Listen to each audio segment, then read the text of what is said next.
Orson speaking. I'm bringing you now a story called The Inspiration of Mr. Budd.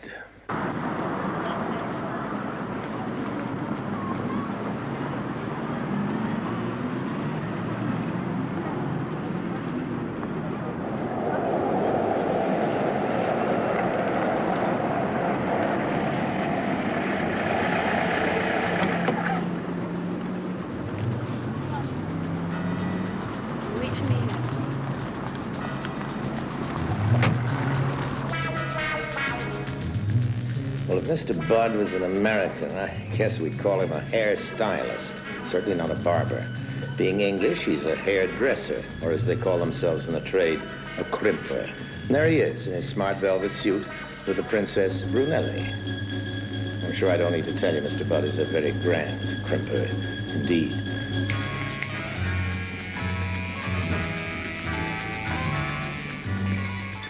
Hair. Throughout the ages and generations, what a fuss we've made about it. Hair has been crimped and curled, straightened, shingled, clipped and cropped, plucked into fringes, bobs, braids, buns, bangs, and I don't know what else. Ask Mr. Budd. His clients who pay through the nose for his artistic attentions are convinced that he's the master of the most occult mysteries. Mysteries perfected many years ago in the back room of a humble little barber shop in Richmond, near London.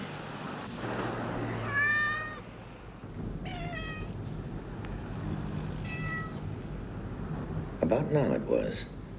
At the time of his great breakthrough, Mr. Budd encountered a strange customer. The strangest customer of his career.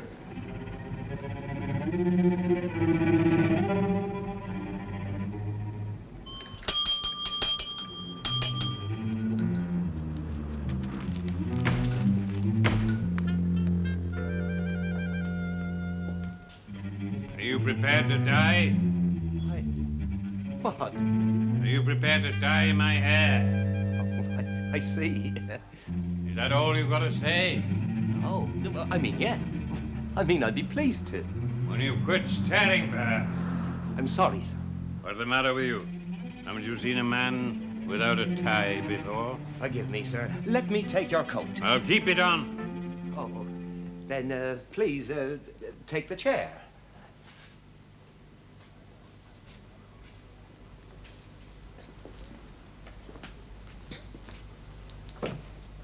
I'll get you a gown.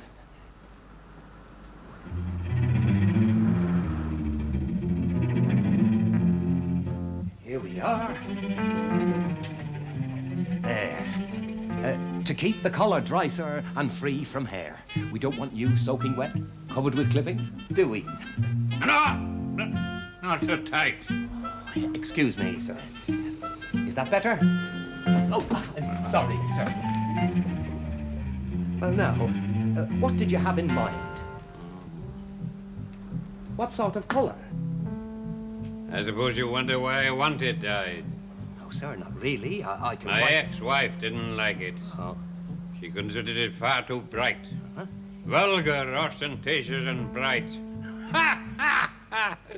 What do you think of that, eh? Well, sir, there's no accounting for tastes, especially where ladies are concerned. It's all one can do to understand their hair, let alone what goes on underneath it.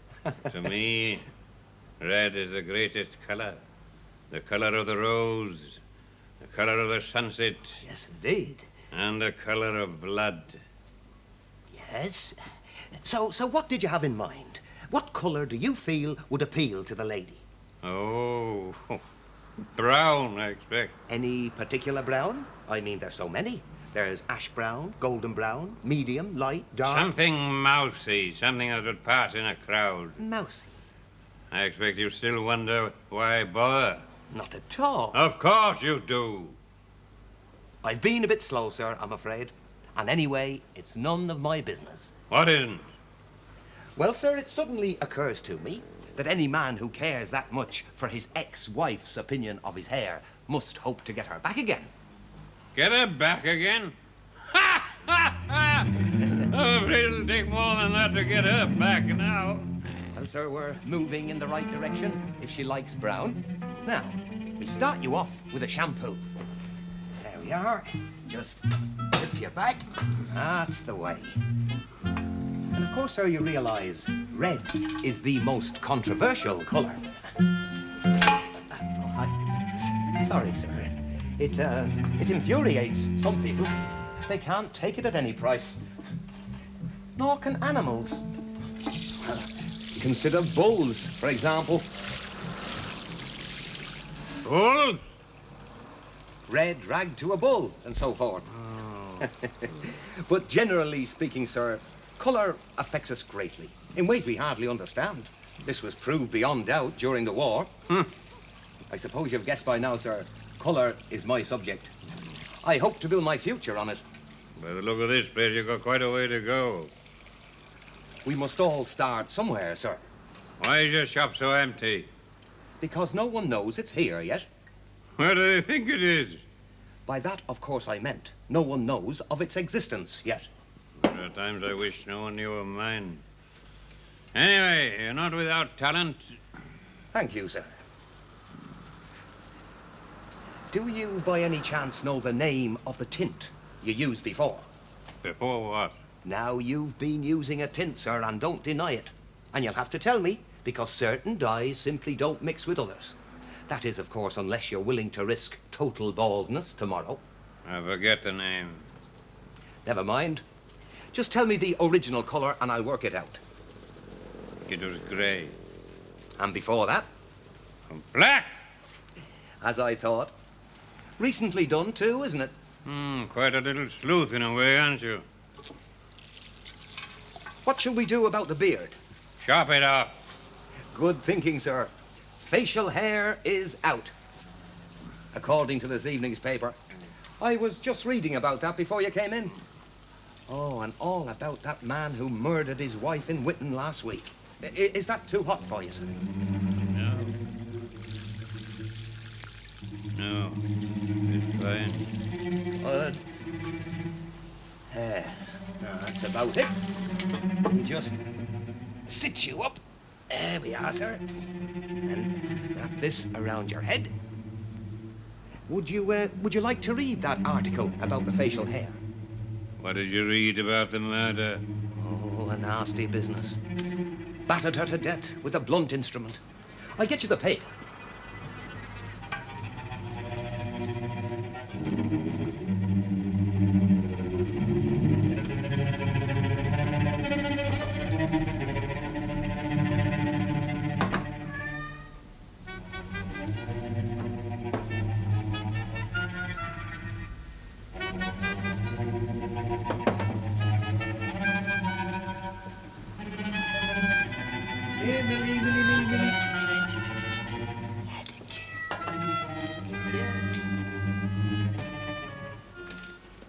Here we are. Now, it starts. The smoother you are, the sexier. Facial hair is finished in the 50s. Read about the murder. Yes, I will in a minute. Read it now. Well, it doesn't say much, just a description of the killer. Don't you want to hear about the facial hair? Read it. Right. During the 40s, particularly among servicemen, moustaches and beards became increasingly popular. Read the description. After all, I might bump into him somewhere. I'm often in that Whitton area. Are you? I doubt if he is, though. All right. Here we are. Savage murder. Police today released the following description of the man wanted for questioning in connection with last week's brutal crime in Whitton. The man, who is considered extremely dangerous, is 5'10" tall, powerfully built, with a high-pitched laugh. I bet he's not laughing much now. He is thought to be scruffily dressed and is probably carrying a large hatbox. Well, I mean, these descriptions are so vague, aren't they? He has thick, bushy hair, originally grey, now believed to be red. Grey eyes, right upper eye tooth stopped with gold.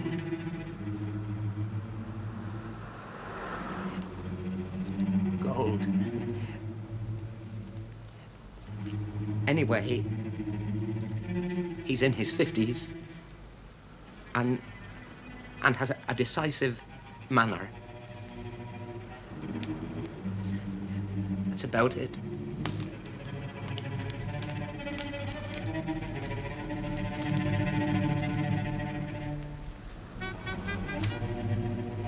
Of course, that description could fit hundreds of people, couldn't it? Could it? Of course it could. Why, only last week I had dozens of lads in here with thick red hair. The country is absolutely full of them. Don't you agree?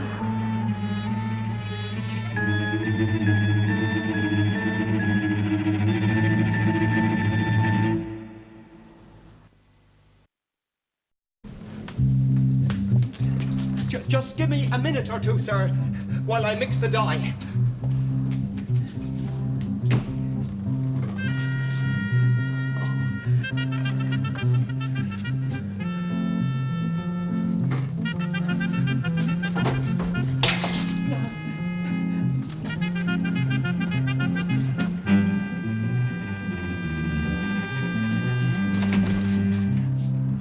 I won't keep you a moment, sir. I'll never get out. Anyway, he's probably got a gun.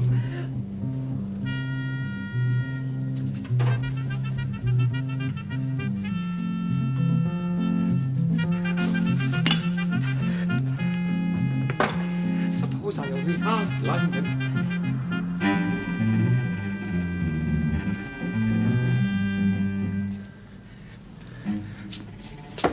What's going on in there? Nothing, sir, nothing. Just looking for the right dye. I'm not the type. He'd take it from me and...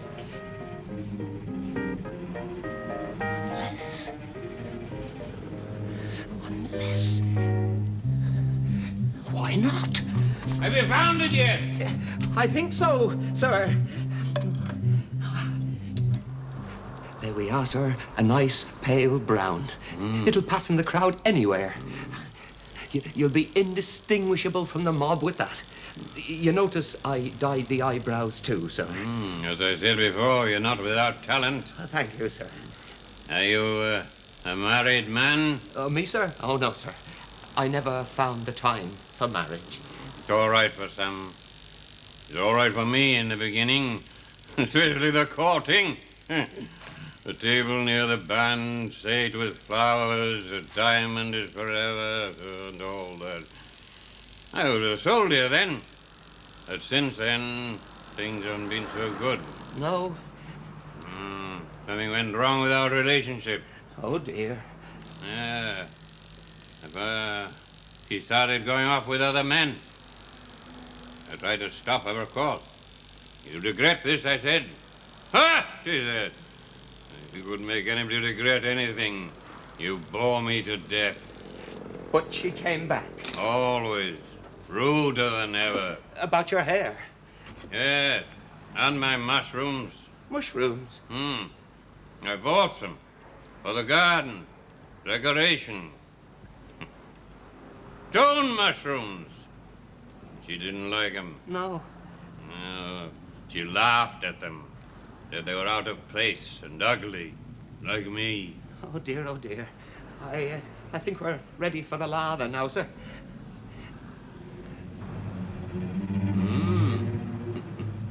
There we are, sir. A total transformation. You've done well. Didn't even get my collar wet. Been on holiday yet, sir? Holiday? I mean, have you been away this year? No, not yet. I'm planning a trip, though. Glad to hear it. Going far? I hope so. To the sun, probably. Probably. You haven't decided where yet? No. I'm keeping an open mind. That's best. I'll get your bill. Don't worry. Will that cover it? That's far too much, sir. Now keep the change. Buy yourself a new hand spray with a difference. I couldn't possibly accept all this, sir. And don't worry about people not being aware of your existence. I'm aware of it. Don't forget that. Or Goodbye.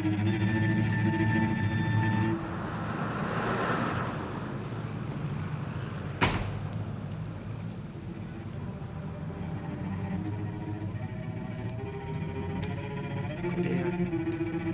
I was rather getting to like him.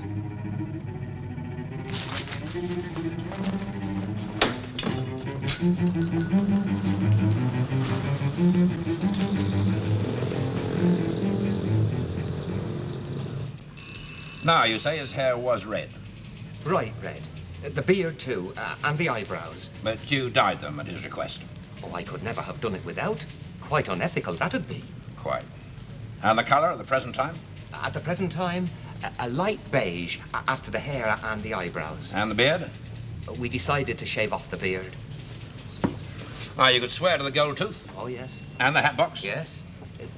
Do you happen to know what was likely to be in the hat box? Possibly the murder weapon. Oh. A small stone mushroom, we believe. A garden ornament. I thought perhaps it might be He didn't cut her head off, if that's what you thought. I'm glad. Well, the old prompt action in coming here was helpful, but it won't be easy to find him. You mean because I changed his appearance? By the time this new description is circulated, he could be anywhere. Abroad, perhaps? Very likely. We shall alert Interpol, of course, so we'll hope for a stroke of luck.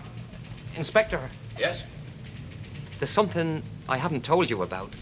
Important? It might be. Of course, it may not work. Then I'd look a fool. You'd better tell me, Mr. Budd. All right. It was like this.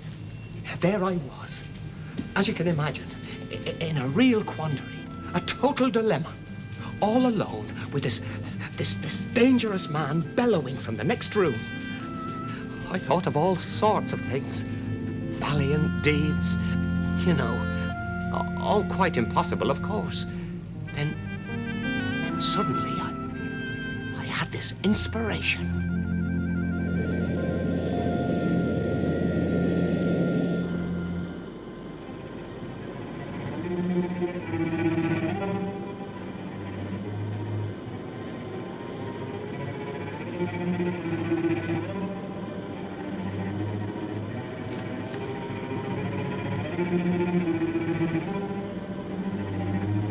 Well, no, sir. Mr. Budd the barber can't guarantee anything.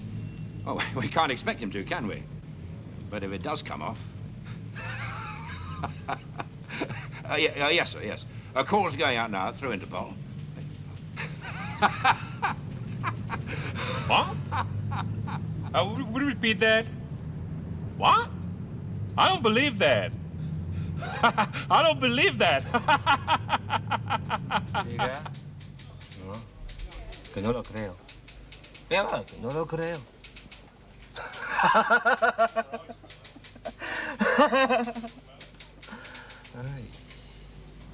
Ach nein, nein, das ist überhaupt nicht möglich.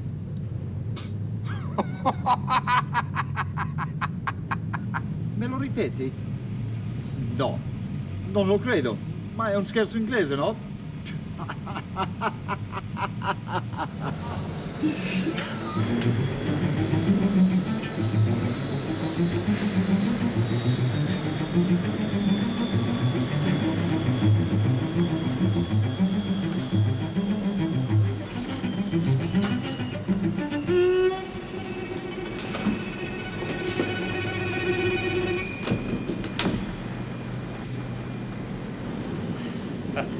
Oh non, c'est pas vrai, c'est une blague. Hein? Comment? À l'aéroport? Ici? Oui. Oui. Bon, très bien, je m'en occupe. D'accord.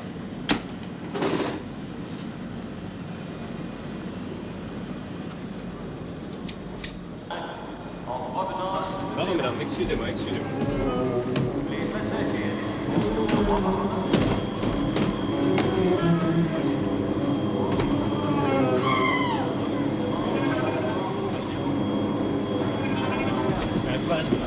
grave, ils sont mal.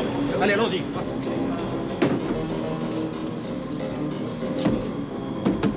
Ouvrez. Ouvrez la porte. Open the door. Who's there? Police, open the door.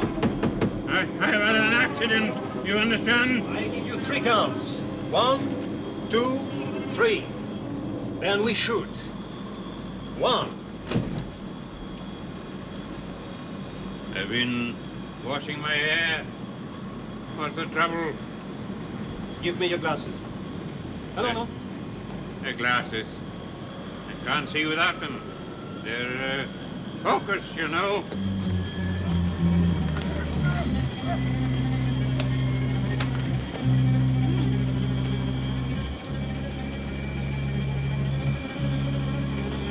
Regardez ces soucis. Bon. Non.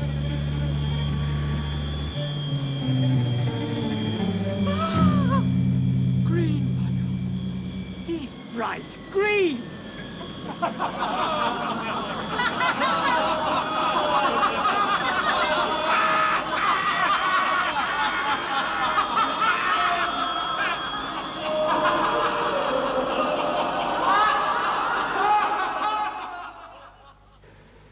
The publicity, of course, was overwhelming. Newspapers, magazines, interviews, TV talk shows. There was even a whole documentary movie in glorious color on the world's most celebrated crimper. But his real triumph was and still is, I think, the behavior of his customers. The very instant any one of them gets just a trifle bored with life, she visits Mr. Budd.